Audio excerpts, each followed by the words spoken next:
আসসালামু আলাইকুম প্রিয় ভিউয়ার্স, দেশ ও দেশের বাইরে থেকে যারা আমাদের প্রতিনিয়ত ভিডিও দেখতেছেন তাদের প্রতি প্রীত শুভেচ্ছা জানিয়ে আজকের ভিডিও শুরু করতেছি। আজকের ভিডিওর মাঝে আছে এক সুন্দরী আপু, তার জীবনে কিছু কথা কিছু গল্প বলার জন্য।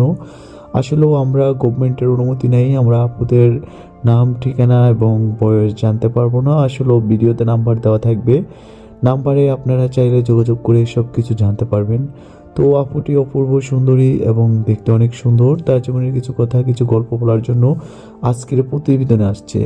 যদি ভিডিওটি ভালো লাগে চ্যানেলটিকে সাবস্ক্রাইব করে আমাদের পাশে থাকবেন। আর এন টিভি চ্যানেল থেকে আপনাদেরকে স্বাগতম। তো চলেন বেশি কথা না বাড়িয়ে আজকের ভিডিওটি শুরু করা যাক। আসসালামু আলাইকুম আপু। ওয়ালাইকুম সালাম। আসসালামু আলাইকুম। জি আলহামদুলিল্লাহ। আপু কেমন আছেন? কোন জায়গা থেকে বলতেছেন? আপু, আমরা অবশ্যই আপনার নাম ঠিকানা বলতে পারবো না, অডিও কলের মাধ্যমে আপনার সাথে সংযুক্ত হয়েছি। তো আপু কেন ভিডিওর মাঝে আসছেন সেটা বলেন। ভিডিওর মাঝে আসতে হবে ভালো মনের একটা মানুষ পাওয়ার জন্য, যে আমাকে যৌতুক ছাড়া বিয়ে করতে পারবে। একটা ভালো মনের মানুষ পাইলে বিয়ের সাথে বসবো, এর জন্য ভিডিওতে আসছে। আসলে আমরা গরিব ঘরের মেয়ে, তো তাই ভালো একটা মানুষ চাই, ভালো মনের মানুষ পাইলে বিয়ের সাথে করবো, এই জন্য আজকের ভিডিওর মাঝে আসা। আচ্ছা যাক, আলহামদুলিল্লাহ। তো আপু আপনার ভিডিওতে আসছেন, আপনার ফ্যামিলিতে কে কে আছে আপু? ফ্যামিলিতে দাদি আছে, মা বাবা নাই। আমি সৎ মায়ের কাছে বড় হয়েছি। আর আমি অনেক কষ্ট দুঃখ করে মানুষ হয়েছি। আমি একটা ছেলের মেশিন কাজ করি। ভালো মনে একটা মানুষ চাই যে আমাকে যৌতুক ছাড়া বিয়ে করতে পারবে, আমার পাশে দাঁড়াতে পারবে।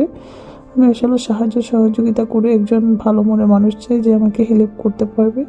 এরকম একটা মানুষ পেলে আমি জীবন সাথী করবো, বিয়ে করব। ও আচ্ছা বুঝছি। আপু তো আপনি কি পড়ালেখা করছেন, নামাজ কালাম পড়েন?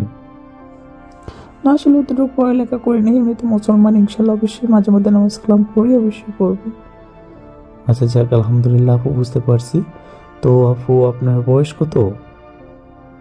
এই বয়সটা কত, 18-19 এরকম হবে। আচ্ছা যাক আপু, তো আপনার ফ্যামিলিতে তো মানুষও কম, বাবা মা নাই আরও, যাক যেটুকু জানতে পারলাম। তো আপু আচ্ছা, শরীরটা কি অবস্থা? আছেন তো ভালো, বাট ছেলে যদি দেশে বা প্রবাসে অন্য জায়গার হোক তাতে তো কোনো সমস্যা নেই। না না, তাতে কোনো সমস্যা নেই। আসলে তো আমি একটা মোবাইল নাম্বার দিয়ে দেবো, নাম্বারে আমার সাথে যোগাযোগ করলে আমার নাম ঠিকানা সম্পূর্ণ কিছু আমি বলে দেবো। এবং এটা আমার ইমো নাম্বার থাকবে, ইমোতে চাইলে সবাই এডিটিং করতে পারবেন। ওকে, ভালো থাকবেন, সুস্থ থাকবেন। ওকে ঠিক আছে আপু, ভালো থাকবেন সুস্থ থাকবেন, দেখা হবে নতুন কোনো ভিডিওতে নতুন কোনো মানুষের গল্প নিয়ে। আসসালামু আলাইকুম।